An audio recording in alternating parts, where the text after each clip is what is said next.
That is a long time. All right, we're going to go.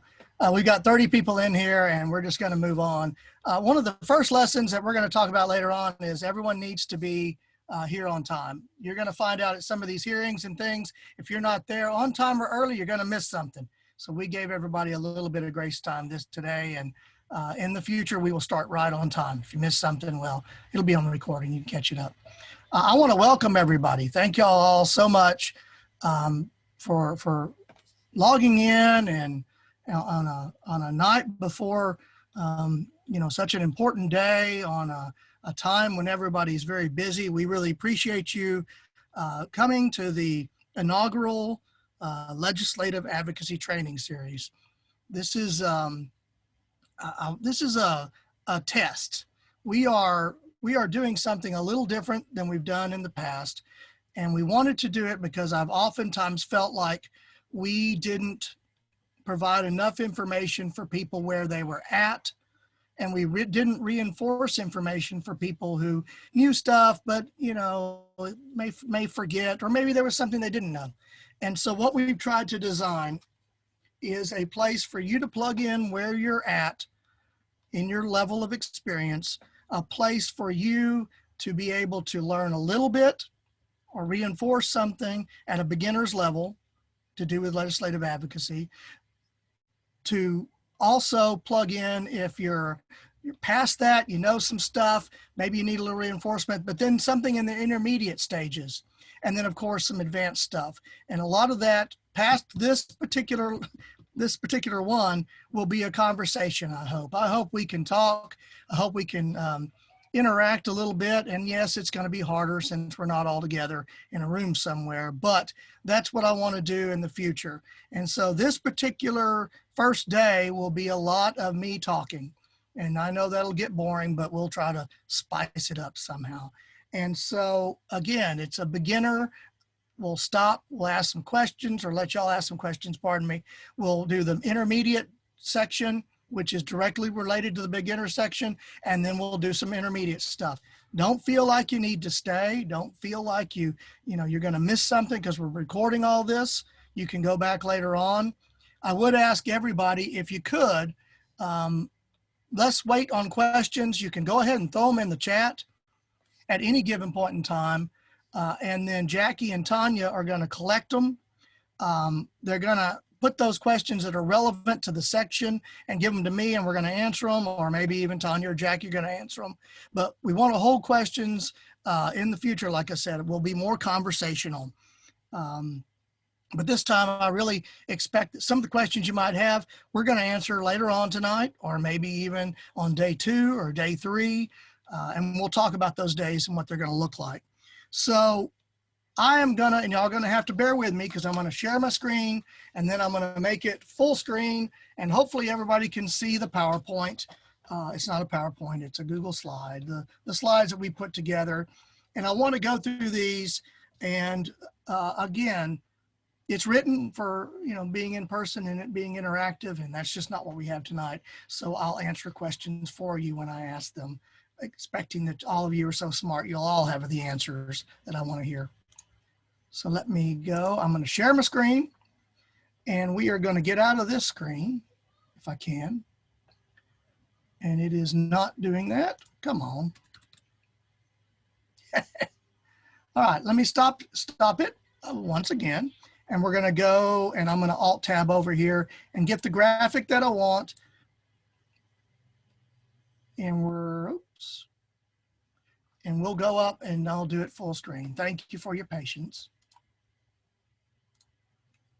Now we'll go back to Zoom. Yay. It's a disconcerting feeling when your whole entire screen goes black when you touch this screen share thing. I always wonder, is it going to come back? All right, here we go. So there we go. Legislative Advocacy Training Series, Monday night, November 2nd.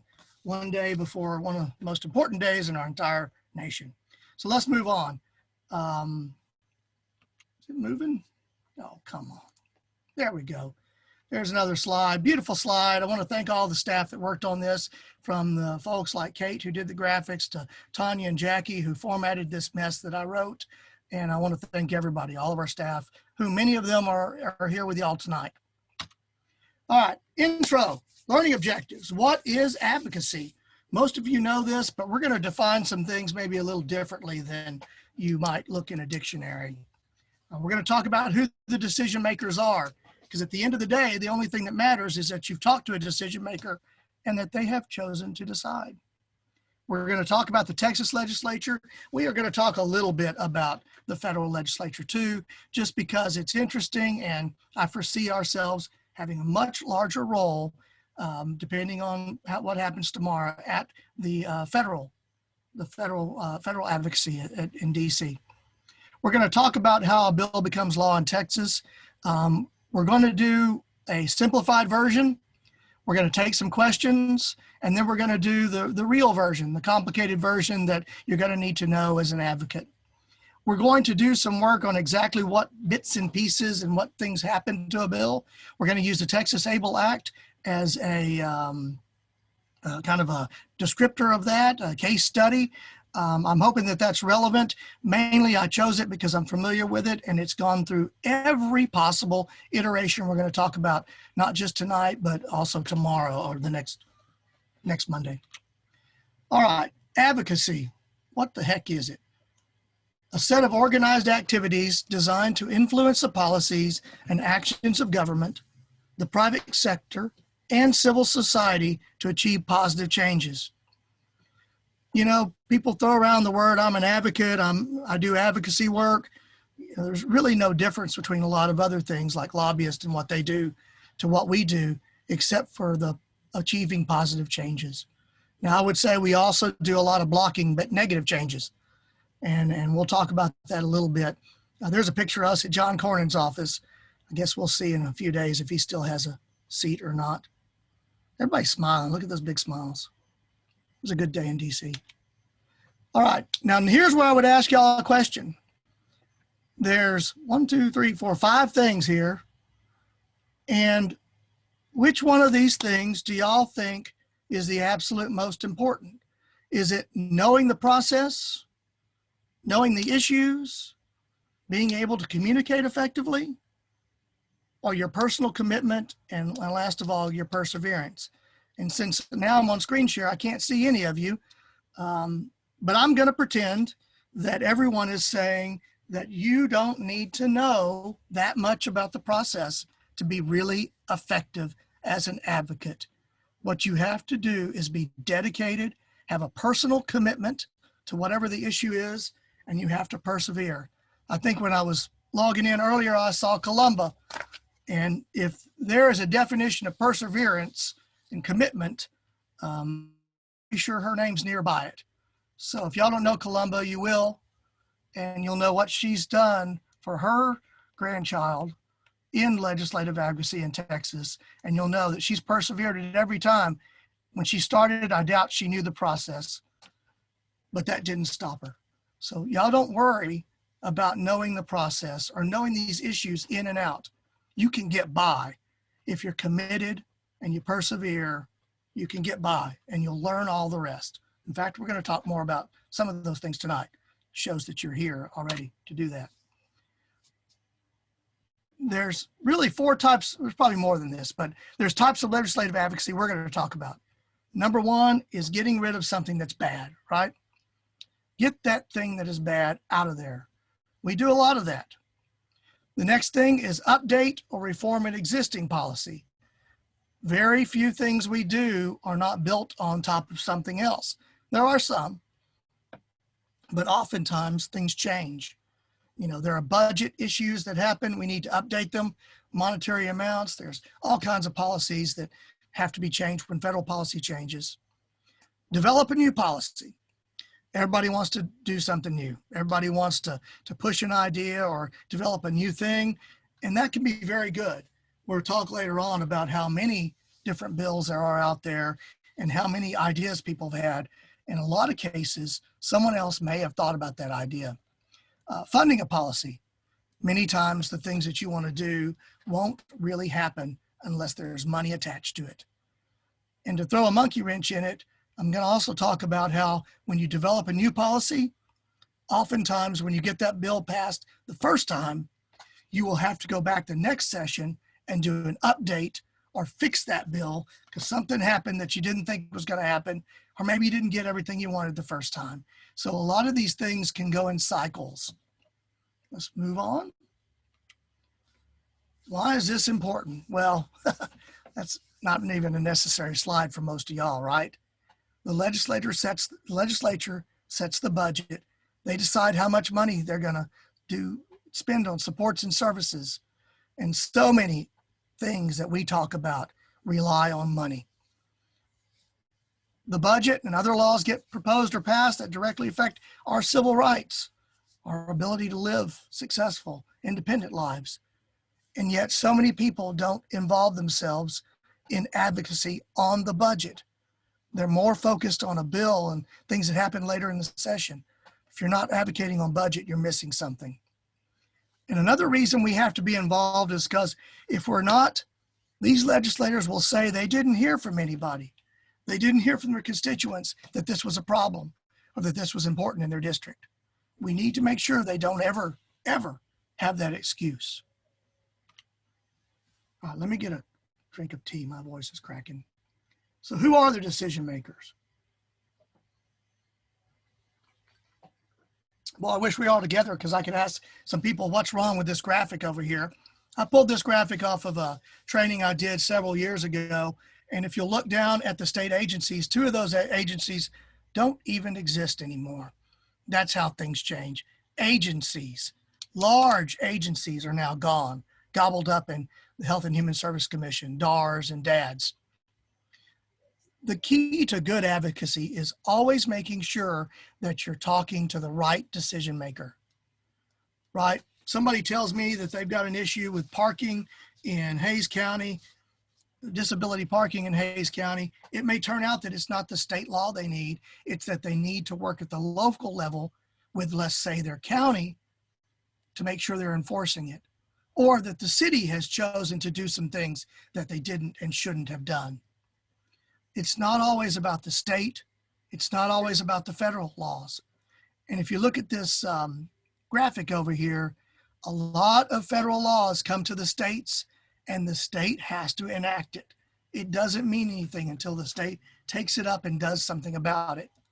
And then of course, if it's something to do with the counties or the cities, until they also pass either an ordinance or some type of regulation that matters to whichever group it is, it doesn't happen. A lot of the times bills are passed in the Texas legislature and that bill will tell an agency like the Workforce Commission, it'll tell them to develop rules to enable and enact procedures also, but rules mainly to enact whatever policy that might be. And for any of you who've worked in advocacy for a while, you'll know that when you pass a bill, by the time it gets to the state agency and the rules are made, sometimes that bill didn't turn out the way you wanted. So my point here is also you have to be active after the bill's passed. You have to be active in the rules and the agencies in the implementation of that program that you're interested in. So this is more on those different areas. There's writing all over my screen. I'm not sure how I did that. Maybe somebody wrote with a yellow marker. Do y'all see that? I hope not. It's right across my face. Looks good on me. Again, your city, your local area, it's the city council, it's the mayor. The mayors have a lot of power in cities, a lot more than county commissioners. But the county commissioners, they have all kinds of availability for doing things on things like subdivisions and a whole bunch of other stuff. Sheriffs, judges, the county judge. County judge oftentimes is the most powerful person in any given county. The school boards. I'm pretty sure that this group understands that we have neglected advocacy at the school boards for way too long. Many of our school boards don't even have an elected official on them because they will resign and have another, the other group of county officials place someone, appoint someone in that place, and there's never an actual election of anything that's not an incumbent. School boards are probably our biggest area of non-advocacy in the state of Texas, in my opinion. And of course, there's other things like mud boards and your local water authorities and all kinds of things where there are decision makers that's where you need to go if you have a problem that needs to be solved.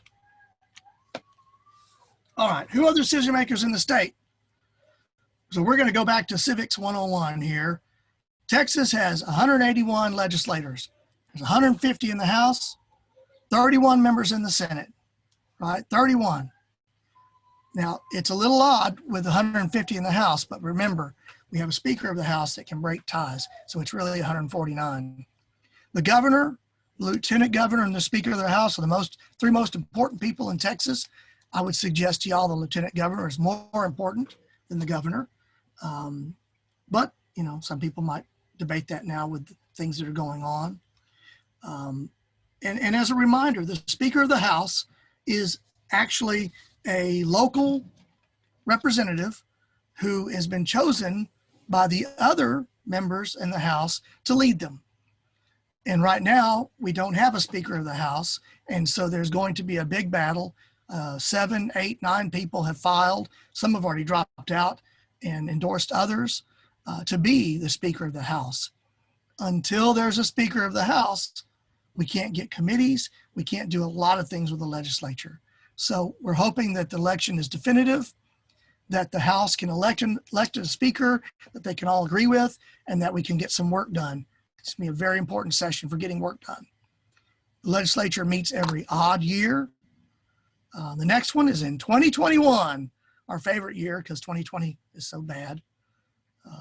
It's going to convene at noon on January 12th, and it will adjourn sine die on May 31st. And you'll hear that word sine die. It's a word we all live for. It just means, what is it, last day or without day? It means that they're adjourning and they're not planning on coming back. I would suggest in this next session, we actually may come back and have special sessions. It's 140 days. It's 20 weeks, but it usually starts midweek, so it's usually kind of 21.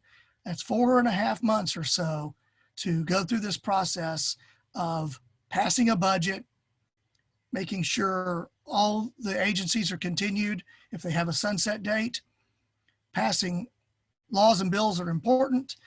And in this next session, redistricting will also be part of that task that they have to do. There's a huge lift this next session. All right. The next area is, who are these decision makers at the state level? You know, oftentimes we're really not talking about a bill. We're talking about a rule or something that the state agency can actually fix and do themselves. Now, I'll tell you, getting the state agency to do things, even if they've been told to by the legislature, sometimes is very difficult. However, there is a process for doing that, being on an advisory committee that advises or asks the commissioner of an agency to do something. There's opportunities actually there is a legal pathway for asking for rulemaking for the agencies. Every agency also has to review a lot of their rules. I think it's every 4 years. When they do that, they open up the rule for comment. So you can comment directly to these state agencies. Now, it takes some work. It's quite a bit of time and energy to figure out because they're not the most, they're not the easiest process to follow. They're a little opaque, but it is an opportunity for us to make change at the agency level, which doesn't require a bill or a law. Next one, let's talk a little bit about the federal Congress. And, you know, like I said, I think depending on what happens tomorrow, it'll be very important that we're active, that the Autism Society, we're very fortunate. We have a wonderful group of lobbyists there that work for the Autism Society of America. Wonderful people, really in tune. And we are very fortunate to have that person on Capitol Hill who knows what's going on. I think it's going to be super important. And so while we're going to focus on Texas legislature the rest of the time, I wanted y'all to see this because it's a lot of the same stuff that we're going to be talking about in Texas. Now, some of our rules are different, And some of the things that we do in Texas are very weird compared to what the U.S. Congress does. But a lot of it's the same. And so there's the same type of opportunity for making comments, giving comments to the federal agencies who are doing procedures and rules on how to implement these programs. You have representation. You know, you can email, call, visit over Zoom. You know, your representative and your senator. As you saw in some of the pictures, there's another picture on the page there of some of the advocates that went, I guess, 2 years ago to DC. You know, we've had that opportunity.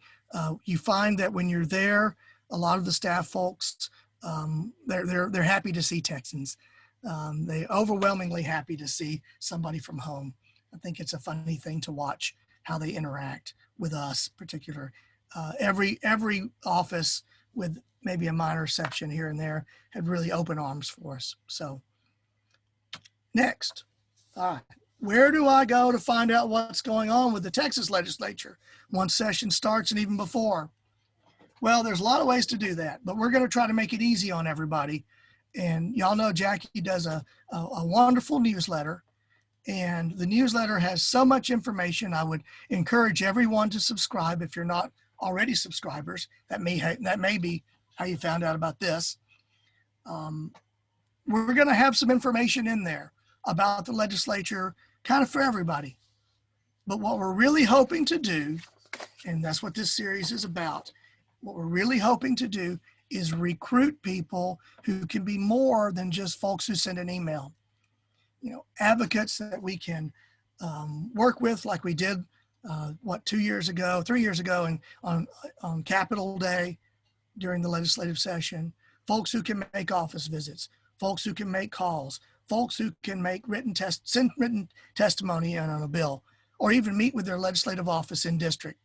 That's what we're looking for. We're looking to build a larger group of people that we can rely on to try to show them exactly how important these issues are to everyone that is affected by autism. And so what we decided to do was create a Google group. Now, in making this group, it's not exactly easy to populate. And we're hoping, and we hope it's okay with everybody here, and we already have a large group of people on an email list, but we were going to add everybody to that Google group.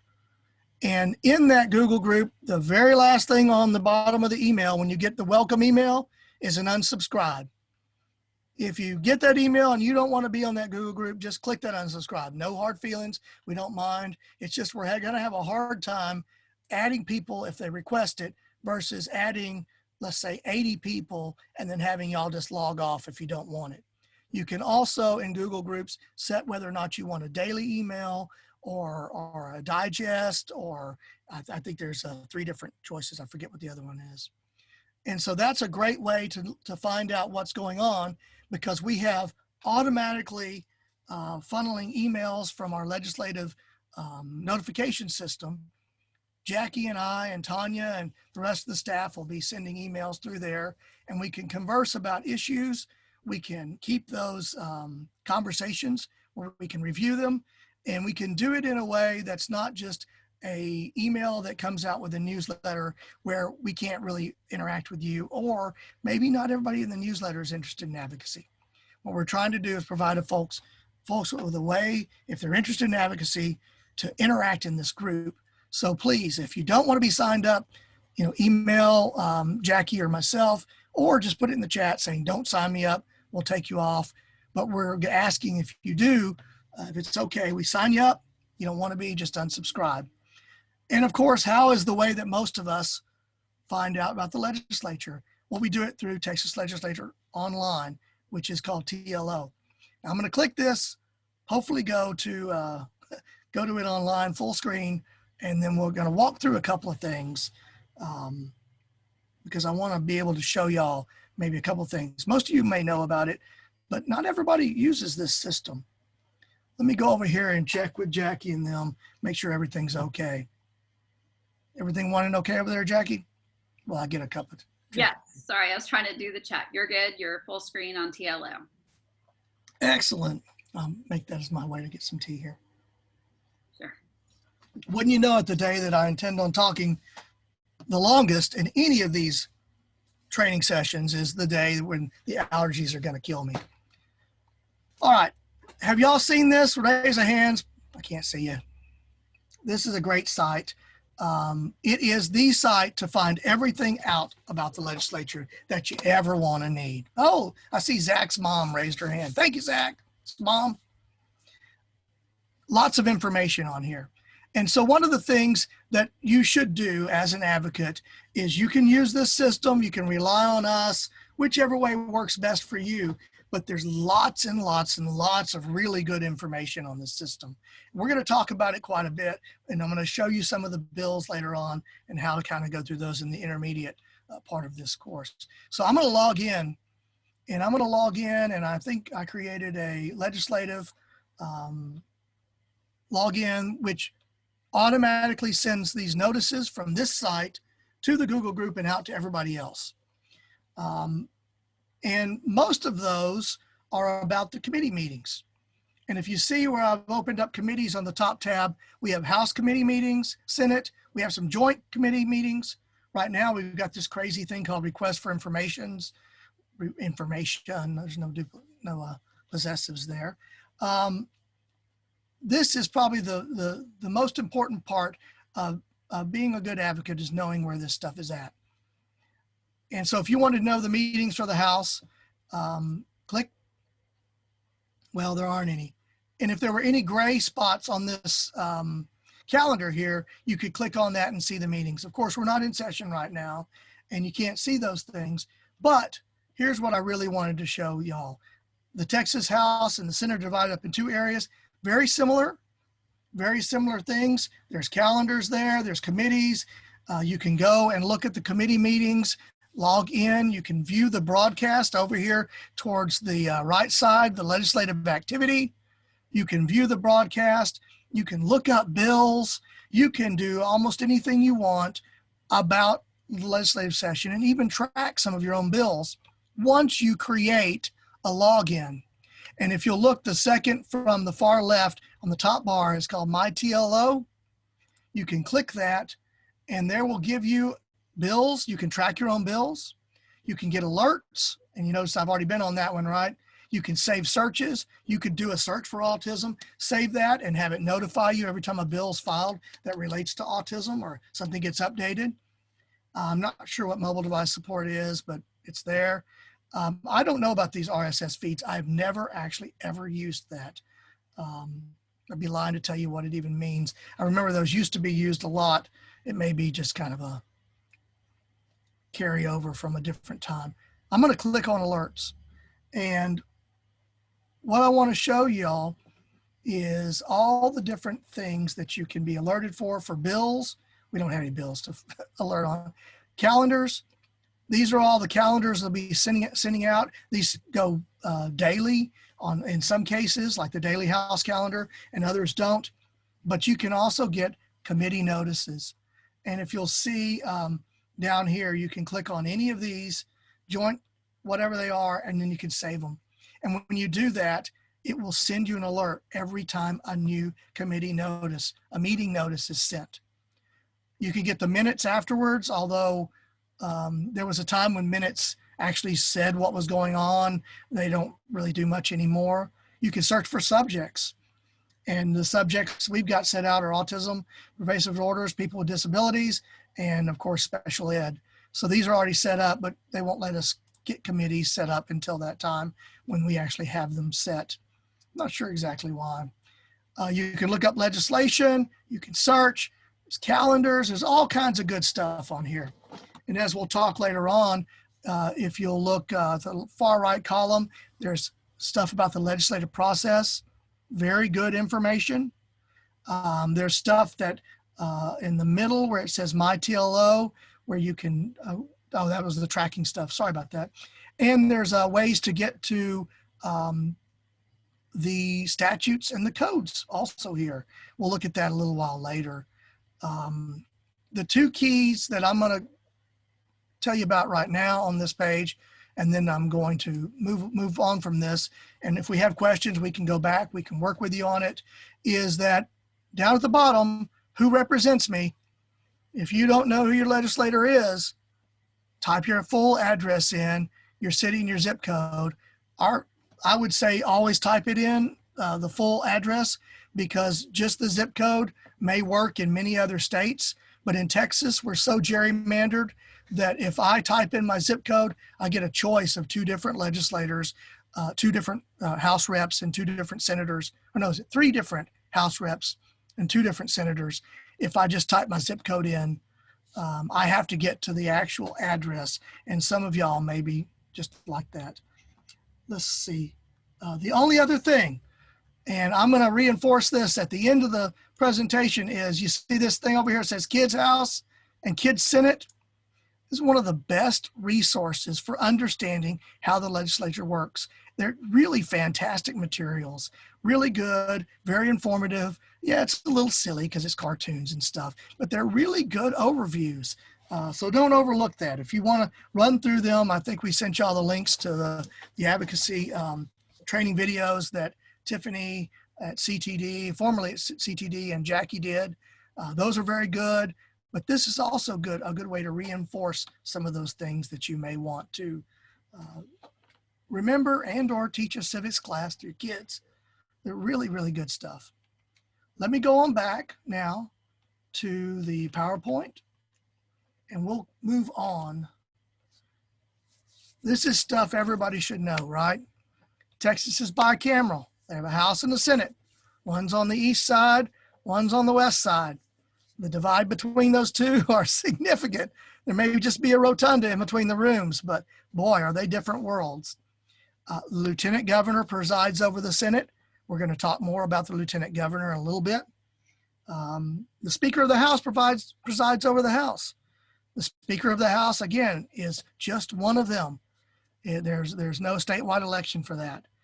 And here's one thing I want to emphasize, and actually it's better than I thought. 7,324 bills filed in 2019, last session.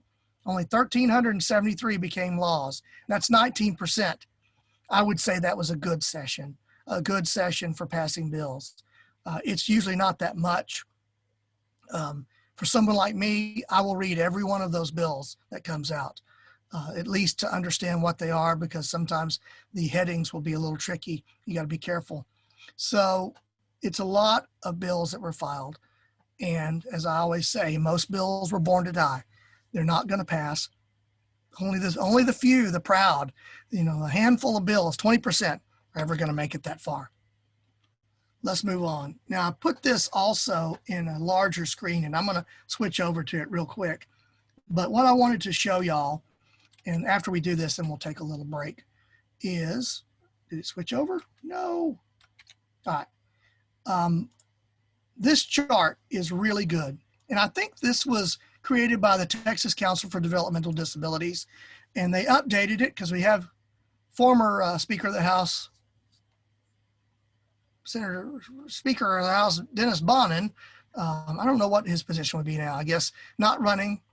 In a few days, he'll be towards the end of his tenure. He leaves a power vacuum. It's a bit of a shame, but that's the way it goes. This chart is really, really good for understanding the basics of how a bill should work and how it goes through the process. Now, I'm a little unsure about this arrows and how I think I'd like maybe a loop out the outside, but this is how it kind of works, right? A bill is filed by an author. The bill is referred, and I'm going on the House side, pardon me. I'm going on the House side. Let's pretend this bill originated in the House. Let's say Dennis Bonnen filed a bill when he was a representative, before he was Speaker. He's the author, he files it. It gets assigned to a committee. Let's say it's public education. Now that bill will sit there until the chair of public education pulls it up for a committee hearing. And in that committee hearing is where most of y'all are comfortable, or at least knowledgeable about doing testimony. It's used to be 3 minutes, now it's 2 minutes. It's not very much time to tell the legislators in that committee the bill you're interested in, or the bill that you're against, that they should support it or they should be against it. Now, if you're lucky enough for that bill to pass that committee because it was something you wanted, it will be brought to the floor. They'll debate it. Hopefully they'll pass it. If they pass it, well, guess what? Then it goes to start this process all back over again at the top here in the Senate. The bill goes to an author or a sponsor, somebody who will pick up that bill and carry it. It's no longer in the House. The House doesn't have anything to do with it. The lieutenant governor will decide where committee it goes in. It'll probably be a similar or a very different committee because the Senate does not have the same committees as the House. But the lieutenant governor will decide where it goes. If you're lucky enough and that bill gets heard and they pass it out, then it goes to the Senate floor. Now, at the Senate floor, if you're lucky enough and if it goes, it's a very difficult thing, much more difficult to get a bill through the Senate floor than it is through the House most of the time. You're really lucky and it passes. Well, you've just done something special because you've passed a bill in both houses. And I'll tell you, I hear a lot of people getting really excited about passing a bill in one house. We passed a bill. It just got through the House of Representatives. And from my standpoint, that just doesn't mean much. Until that bill gets through the Senate, it's not going to be law. And then unfortunately, I have some bad news too. The governor can choose to sign the bill. He doesn't have to, but then he can also veto it. And one of our staff members on staff here passed a bill, got it all the way through the House, got it all the way through the Senate. A few days later, the governor vetoed that bill and killed it.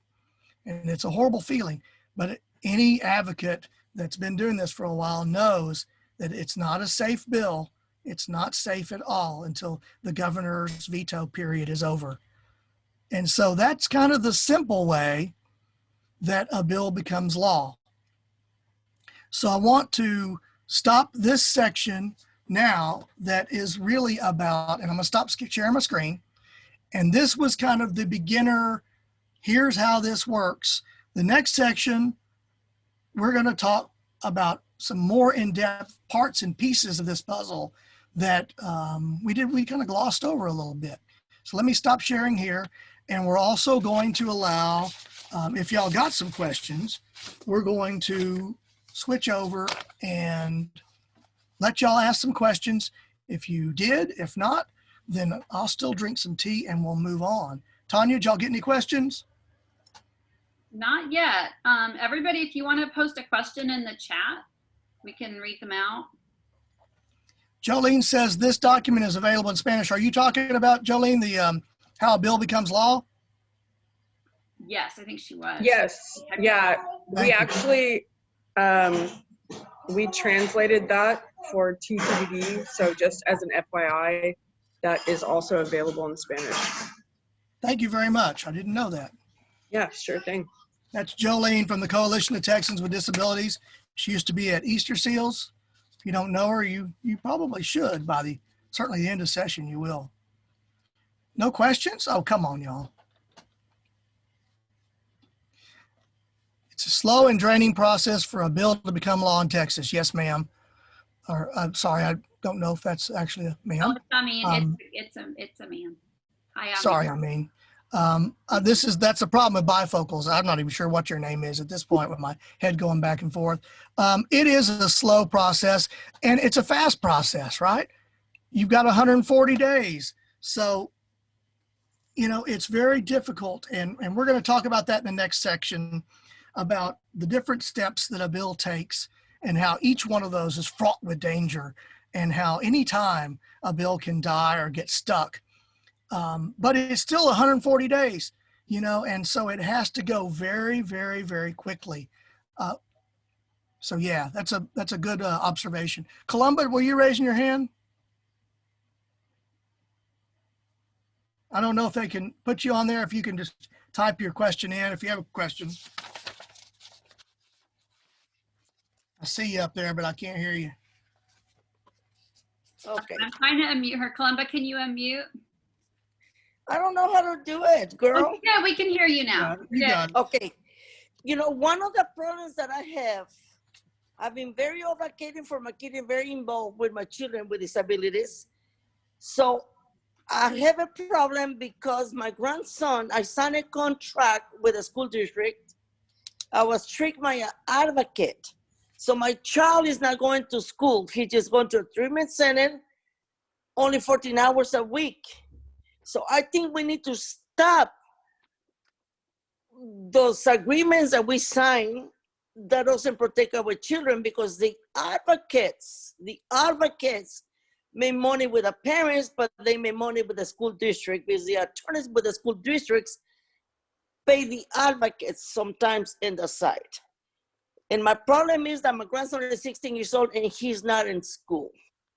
That's a shame. And that needs to stop, because that happens to me, not just me, it happens to many, many parents. But I went out of my way to fight for our children, but my kids pay the price. Amen. Yep. Thank you. Well, thank you, Columba. And so there are people who are SPED advocates. They use, maybe unfortunately, the same terminology that we're talking about as advocacy. But their role is to intervene in special education with the school district on behalf of the student or the student's family. And there are some folks who maybe do the best they can or don't do the best they can. Advocates themselves, there's pretty much as different as all the rest of us. And it is true, COPA has some information on that. We're not going to talk about actual legislation or laws and stuff until later on in this process, because I wanted to make sure everybody had a chance to kind of get the overview. But we are going to talk a little bit in the fourth session about different laws and bills, and talk a little bit about our priorities and some of the things we're going to be working on. I will tell everybody right now, this next session is going to be very, very difficult to pass bills in. The way the system is going to be set up, the lack of public input, the kind of the way the session is geared anyway, we're going to have a hard time passing lots of bills. Yes. It's just going to be a tough thing. So thank you, Columba, and I'm glad you're here. Thank you. Thank you. Chris, I have a question. Is this Jolene? Of course. What's your question, Jolene? I always have questions. This must be some kind of ringer. I hope it's an easy one. Well, I mean, I was going to ask about the Autism Society's kind of like your priorities, but since you said that's going to be touched on in the next session. We're going to talk a little bit about the general priorities on the fourth one. And then in January, the first week, we're going to have a layout of all the bills and the priorities we're working on. And then we're also considering, if everybody wants to, we're going to take a show of hands at that meeting if they want to do a mock trial, because I personally think we're going to be doing a lot of public testimony over Zoom. And it's a little bit different over Zoom. And I worked with that, the LEAP group out of A&M on that. And I think it was really helpful for them to do a mock hearing over Zoom. So I guess my question is right now, what would you say is maybe the most important or the most effective thing that we can do as advocates in terms of getting engaged, starting the conversation, making an impact? And this, I know maybe that's hard to predict because we're in this really uncertain time. I think things will change. Yeah, things will change tomorrow. Like if it's, so depending on, Texas's results come pretty quick, right? And so we should know a lot of our House races in the next couple of days, even those that are close. We'll immediately go to recounts. And so we'll know what the House is going to look like. We'll know what the Texas Senate's going to look like. And at that point, if we have a whole lot of new people, I would say one of the most important things for us as advocates from now till January is getting to know who that person is, reaching out to them, their staff. They may not have a staff right now, and they may not get the best staff, right? If they're coming in late and everybody's already hired out.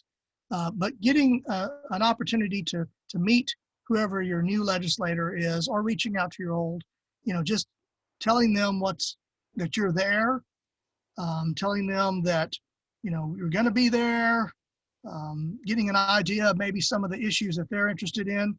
And we have on our website some of our general principles, but as far as like any one single given thing, I'm all about the budget. And I think that's going to be the push that we're going to make. Budget for ABA therapies, budget for ECI, early childhood intervention, budget for compensatory services for school kids, Sure. holding the line on budget.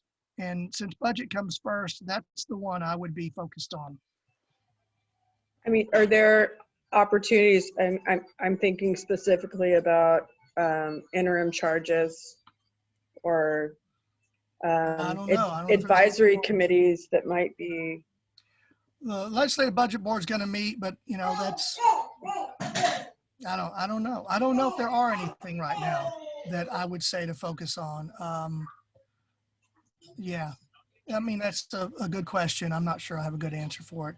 'Cause Well, I feel don't like- know that anybody does right Well, now. I- Everything's kind of up in the air I was anyway. going to put it back on you and ask if you had anything you were going to focus on. Because I think that for me, I feel like everybody's going to need a week off and a little bit of Sure. time to kind of figure out what's going on. And then I feel like that we're going to have a scurrying, whatever you want, a hive of activity, and things are going to start moving real quick because we're kind of way behind Yeah. way behind on almost everything.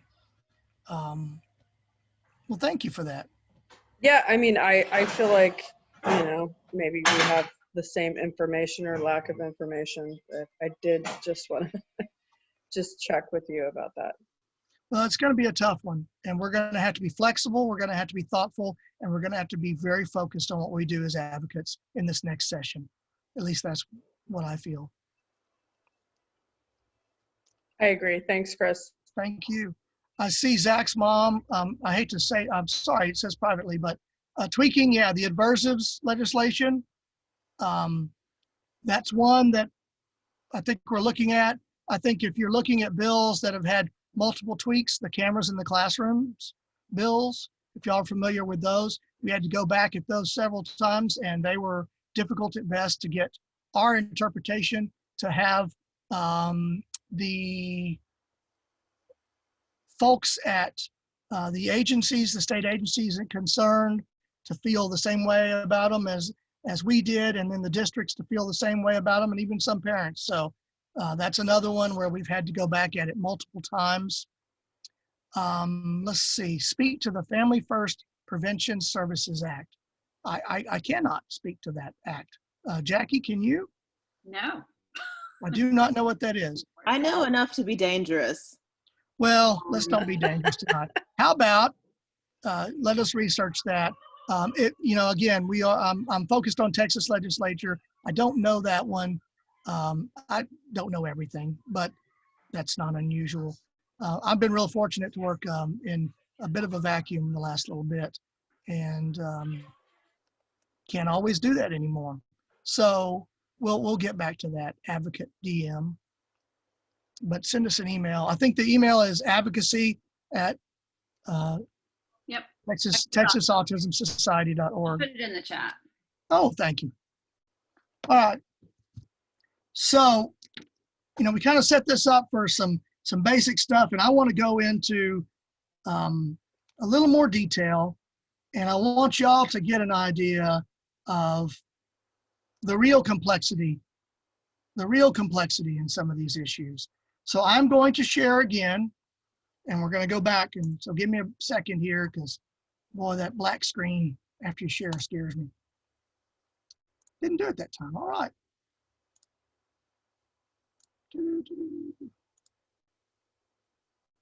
Where's the tab?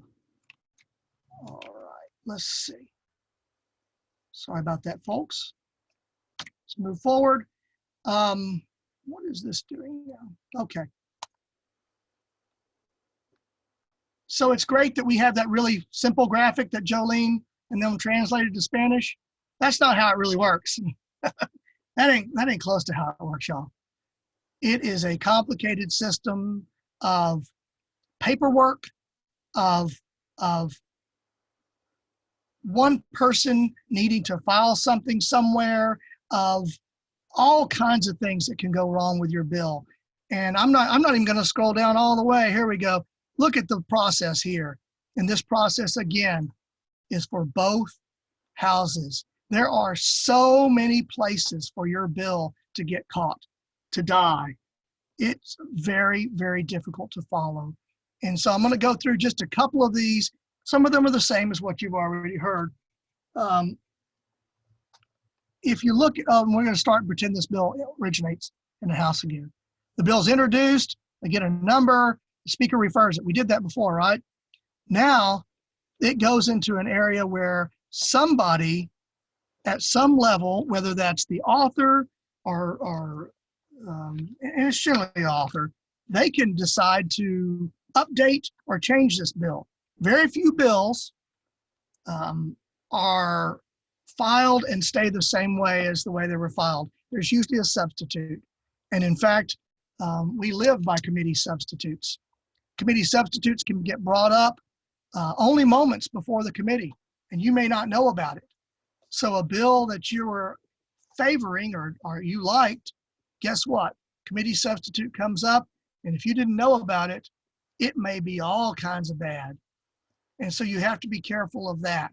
You have to be careful of these bills. You have to develop a relationship with the staff members to make sure if that bill is important to you, that you know when the committee substitute comes up, that it's got changes that you suggested, maybe changes that another legislator suggested, but things that are important to you and not bad stuff, right? You don't want to get up there and be against a bill and then find out they bring up a committee substitute because a group of advocates came to the author and got them to change it for the better. You'll look have mud all over your face. So there's all of these different spots and places in both houses, but the most critical, and I'll let y'all read, this is in the slides there. Y'all can go look at this, and to be honest, it's a little hard to read because it's so small. You can look at this in more detail, but the calendars committee, there are lots of people that don't understand that once a bill gets out of committee, a clerk, the committee clerk, one of the most important people in your life as an advocate, the committee clerk will file paperwork to get that bill to calendars. It takes sometimes hours, more like days, to get that bill over to calendars. And calendars is its own separate committee in the House, staffed and full of legislators who've been appointed to decide which bills get through calendars and which bills get through the floor. And they decide between two different options. One's called a local and consent calendar. The other is a calendar that goes directly to the floor. And they will choose which bills get past their, what is that game where you Red Rover, they're linked hands. You have to get through that stage. So calendars can be a place where your bill dies. You have to advocate for your bill to move through calendars. It's crucial. Now, if your bill goes to local and consent, it's got a good chance because it gets put into a big pot and they read those out and it's not quite as bad.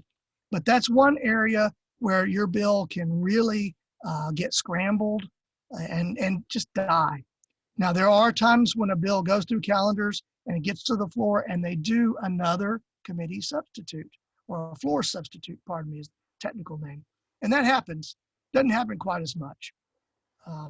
But if it gets past the House, that's really great. And you can go over to the Senate like we talked about in that simpler version. But if you'll look over at this Senate one, you don't see a calendars committee. You don't see any way, any space, place, time, or anything for a group of people to decide they like your bill. There is only one person who can decide that they like your bill and will let it to the floor, and that is the lieutenant governor. If the lieutenant governor or someone that can advocate really well with his office doesn't like your bill, the chances of you getting to the floor, if you don't have an author of the bill or a sponsor who really, really values your bill, are really slim. It's very difficult. And so we have this process in the House that is a bottleneck, and we have a process in the Senate that can be a brick wall.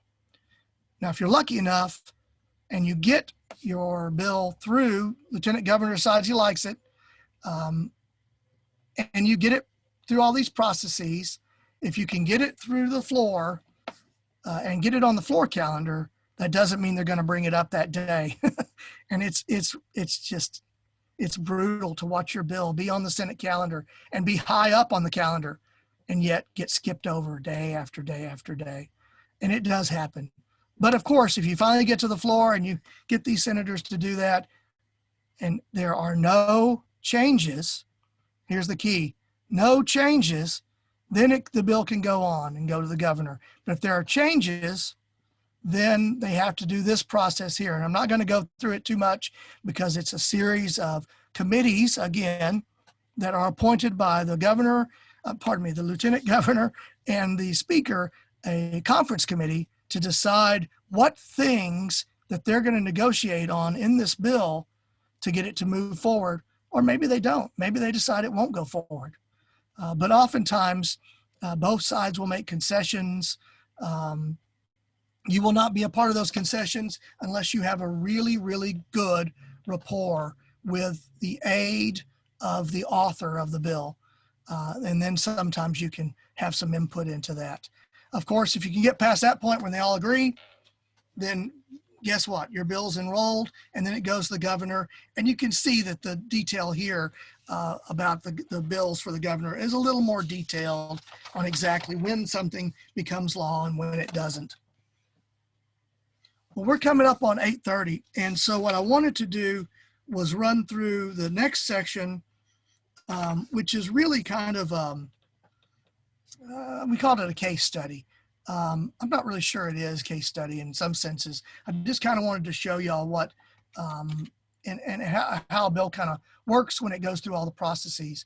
But before we do that, I want to make sure, Jackie, do we have questions and stuff? Because that was pretty fast on the intermediate.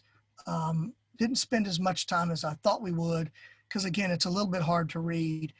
We're happy later on when folks are looking through that to kind of think about the process and talk people through it. But we're going to be doing that in the next two sessions also, talking about this process. But I wanted to introduce this more complex story about how a bill becomes law, because a bill is just a dream, like this little guy here on the picture, right? It's a long, hard process for that dream, that concept and idea to become a law. And the simple version doesn't really cut it because you miss too much. Do we have some questions? No, sorry, I was just going to say, this is Jackie. So we don't have any questions. I mean, posted some information about Family First Prevention Services. Oh, great.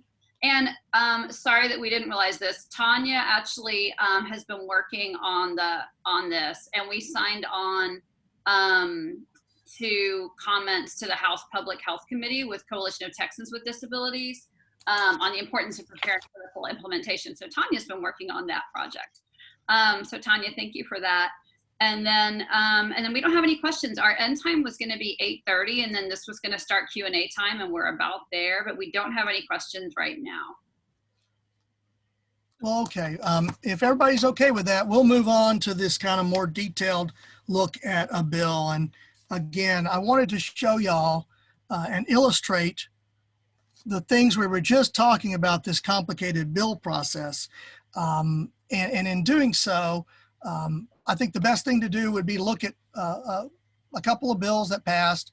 In fact, I was kind of shocked, to be honest, because the ABLE Act, you know, I really, I thought it was just a couple of years ago, but you know, it was a long time ago. You can look on TLO, and when you look at your bill set here, it'll tell you the date on this page, 2014, the 24th regular session was in 2015. So 5 years ago, wow, this bill passed. It was very important. It was my real first big bill, first thing to work on. And it had a little bit of everything. It had intrigue, it had failure, it had everything written on it. It was a first time bill, which never passed. And I'm going to go through this and show you step by step some of the areas that it went through. We'll go real quick. I don't want to keep anybody too late. And I think that'll be helpful for you to see the illustrated path of that chart, that graphic that we just showed. And so you have to scroll down to the bottom if y'all are following along, and perhaps, I don't guess that'd be reasonable. The bill was authored by Senator Charles Perry. And so we'll go back up to the top because Chris wasn't thinking. We'll look at the author. And the author was Charles Perry. The co-author, now the co-author was a group of people that we asked to come on board in the Senate to get this thing through because, you know, the senators didn't really understand this concept of program of creating a way for someone to save money if they were going to get services and supports. And luckily enough, we were able to bring in some good people, and they did get it. They understood what we were trying to get at. And I'm assuming everybody understands, or at least heard about, the ABLE Act and what it does. Creates a savings account so you don't lose your healthcare coverage with Medicaid.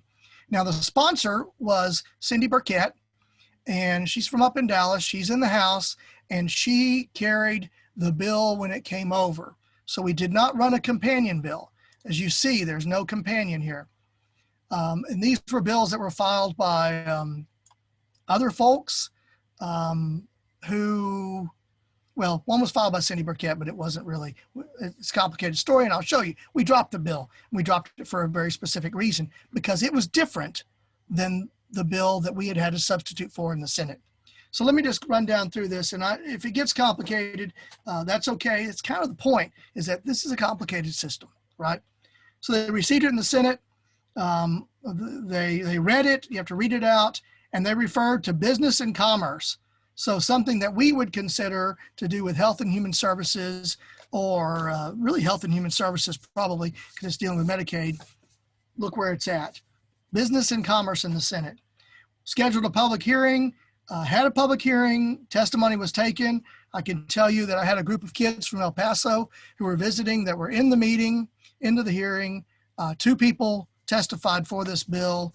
We had support.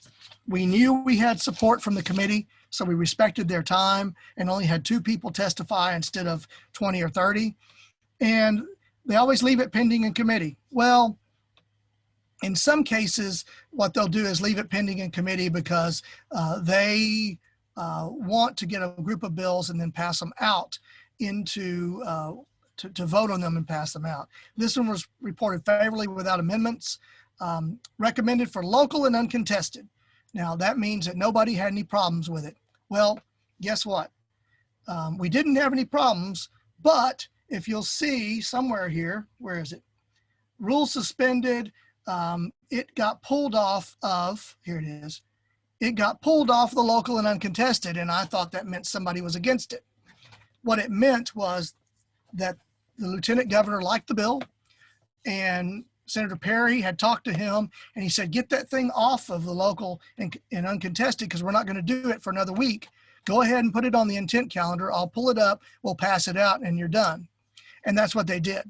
So they even, this rule suspended for regular order business, that's something the Senate does. It's not important. And they voted on it. They suspend the 3-day rule. They do this in succession.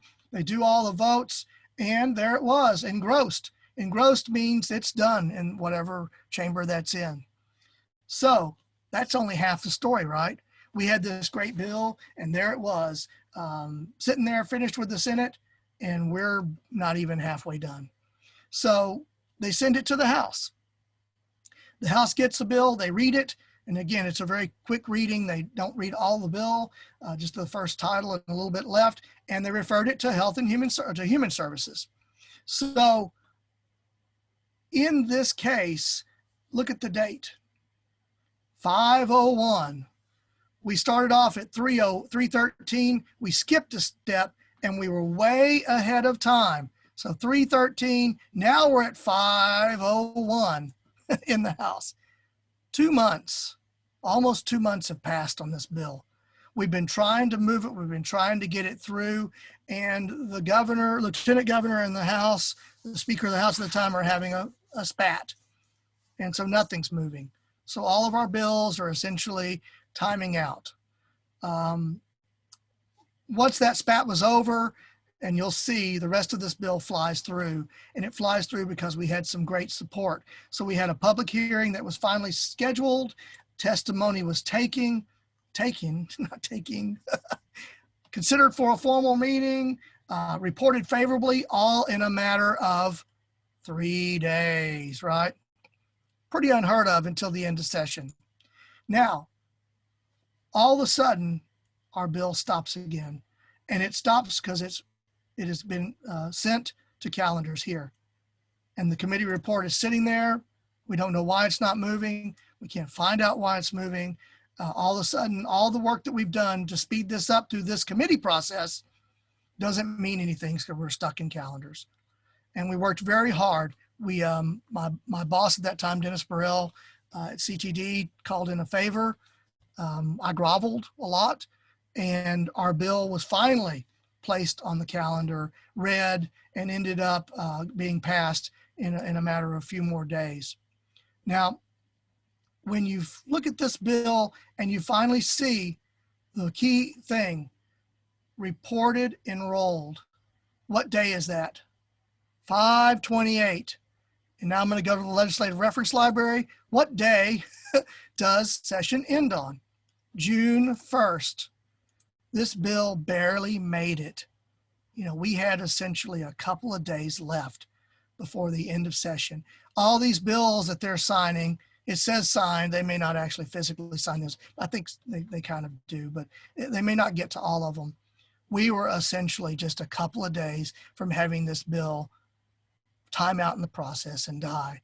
When, if you look down at the beginning, we were so far ahead of the picture. So there are really important places for you to get involved. Places like the committee meetings, being there for the hearings. Places like making sure that it goes through calendars. Places where maybe, there's a spot here when you can find that this committee substitute considered in committee reported favorably. There's sometimes that this report won't happen because a clerk didn't have the time to do that, and you may not get your bill moving. So I wanted to illustrate this and show y'all it can get down to the wire. I also have another tab here because the next session we had to go in with SB 377 and make some tweaks, make some changes to make this bill more effective, in particular because the federal law had changed in between the time we passed the law and the next session, and we wanted to make sure it was appropriate for that. A much easier process, a much simpler process. Everybody understood the bill because we've done all the footwork. Everybody understood what we were trying to do. Talked to everybody. We talked to all the staffers. Some of them remembered the bill. We got quite a bit of PR from this at the time. And it went through pretty quick. But again, a bill and the process itself is really difficult to navigate through. So let me go on back to here. And I would encourage all of y'all to this article on the process about bills. If you're really into this, Jolene, go in there and look at this from the Leg Council, the Texas Legislative Council. This is everything about how a bill works. It's got detail after detail, every little step, every spot, how everything's supposed to work. I don't know how many pages it is. Does it show here?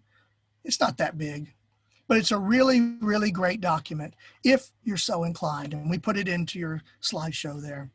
So let me move on. I think I covered all this when I was showing that. Y'all know about ABLE, right? Savings account doesn't hurt your Medicaid. we're going to do some more presentations on the Texas Able account, which is one of our sponsors, not for this, but for some other stuff at the Autism Society. And we can talk about it more if you're so inclined. Ooh, there's Jackie staring at us in the committee. What is that, Senate Appropriations, maybe? Yeah, I think it's Appropriations. Very good. Okay. I see Bet, yeah. Taylor over there, Huffman. Oh yeah, So, that was for ABA. Yeah, that was. So this is the kind of stuff I talked about, and we can talk about some of this more because we're not going to get to. I think we shouldn't keep on going on with all of this because I really want to spend some time for the folks that are interested in talking about these definitions between statutes, laws, bills, codes, and rules. And I want to spend some time with this because guess what?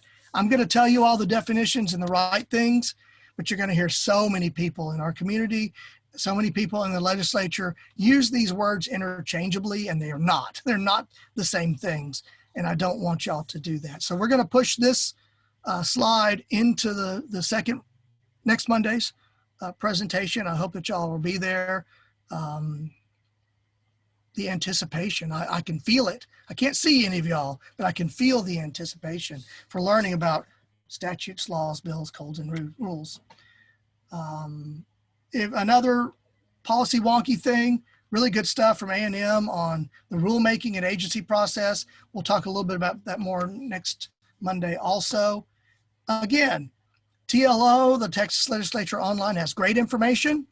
They also have the House and Kids Senate. And I'm serious, man. It's worth, if you have kids, go through it. It's a lot of fun. It's a really, really good overview of the legislative session.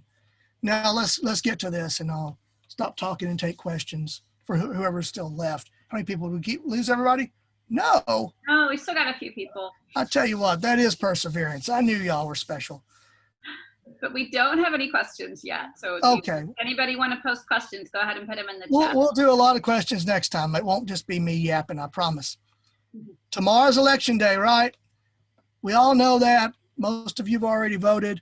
I want to encourage everybody to, to think about yourselves and take a break. Don't spend all day watching this. Don't, it's going to be hard for anybody to stay up all night. If you need to, take some time on Wednesday. We can't unplug from the world.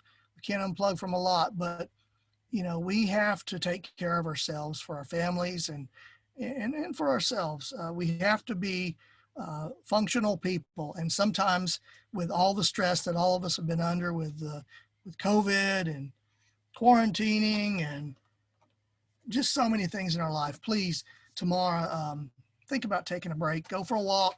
Get away. Don't doom scroll on Twitter all day long, okay? Everybody get your vote in if you haven't, but don't put yourself through this pain of watching it all day long and all evening long. Take a break. And here's the other sessions. Next session is how to be an effective advocate. Of course, we'll be adding on some of this stuff to the intermediate and advanced information. Session 3 will really be about bills, specifically Texas bills. We'll run through a particular bill that I find very interesting. In fact, since Jolene's sitting in now, we might get her to work on that bill, and I'll interject a little bit and we'll work it together because I want to show y'all some things about how a bill works to really understand the workings of it. I think it's important to be able to reference statutes inside a bill and do that effectively.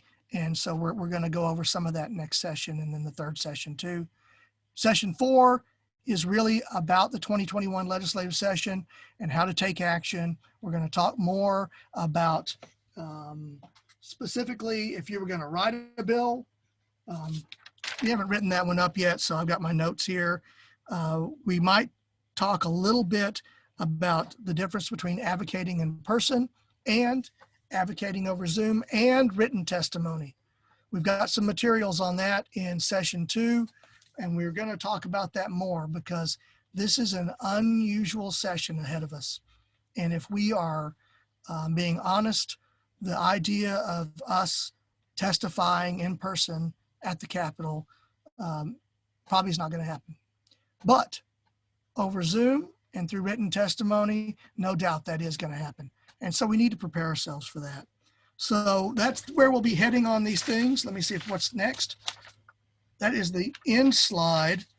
I apologize for missing some of the stuff, but we weren't really sure exactly. I figured it would be done sooner than later, but we'll add that section on codes and bills and rules and such to the next one.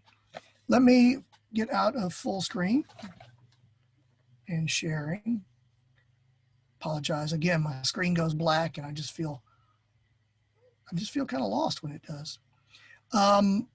More questions, and We have a comment. Do you see that?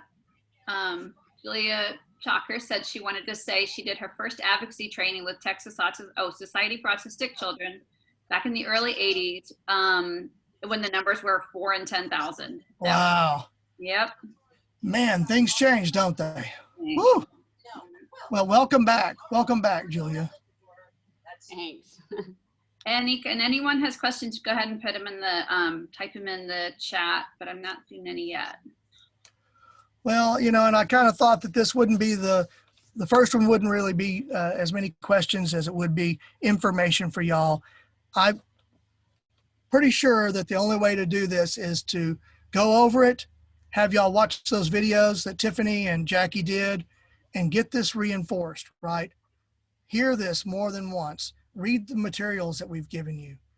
It's obvious that, I mean, what are there? Still 25 people here that y'all do have the perseverance and y'all want to do something with advocacy. So it's pretty clear y'all are the ones who are going to stick it out. So please read over those materials. We're always happy to answer questions. Next week we won't be, this will be all recorded. It'll be available on our YouTube channel fairly quickly. And Chris, yes, sorry, Jolene. this is Jolene. I just want to say I really appreciate this, especially I know this is such a strange time for everybody, and I mean certainly for our family. And I'm literally like fending off a toddler and a cat right now. So it's hard to come up with questions, but I feel like the information you're providing and the proactive approach to the legislative session is really important. So I just wanted to say I appreciate it, and I can't come up with questions because Henry is attacking me. That's okay. We're already a lot longer than we'd planned, and I don't want to keep anybody later. Everybody has things they need to do. Thank you, Jolene. Thank you for participating and all that you do at CTD and all you've done at Easter Seals and other places. You know, oftentimes we talk about having other advocacy groups as partners, and we find that some are not as good of partners as others, and you can't have too many good partners. And we're really fortunate that at CTD we have great partners over there, great folks to work with, except for Chase Bearden. Oh yeah, I know. He's a total don't ever work with Chase Bearden. All of you, if you see Chase Bearden run, he is my brother from another mother, and we're when we start talking about cannabis and some of those bills, we'll have Chase involved with medicinal cannabis. He's done more for medicinal cannabis in the state of Texas than any other person, and he's a wonderful human being. So we're lucky to have y'all too. Thank you, Anna. We appreciate it. I think there's a lot of stuff that we all forget. And again, no one can know everything. It's just, it's time. It takes a long time to do this, but knowing the process is not the most important thing. Just sticking to it, pushing through and persevering, and sometimes attaching yourself to people who do know so they can reinforce that, so they can help you through. And that's really what we're trying to do. So yeah, Irma, strength in numbers is right. Well, everybody, thank you so much. I'm going to let you go, and I appreciate your time.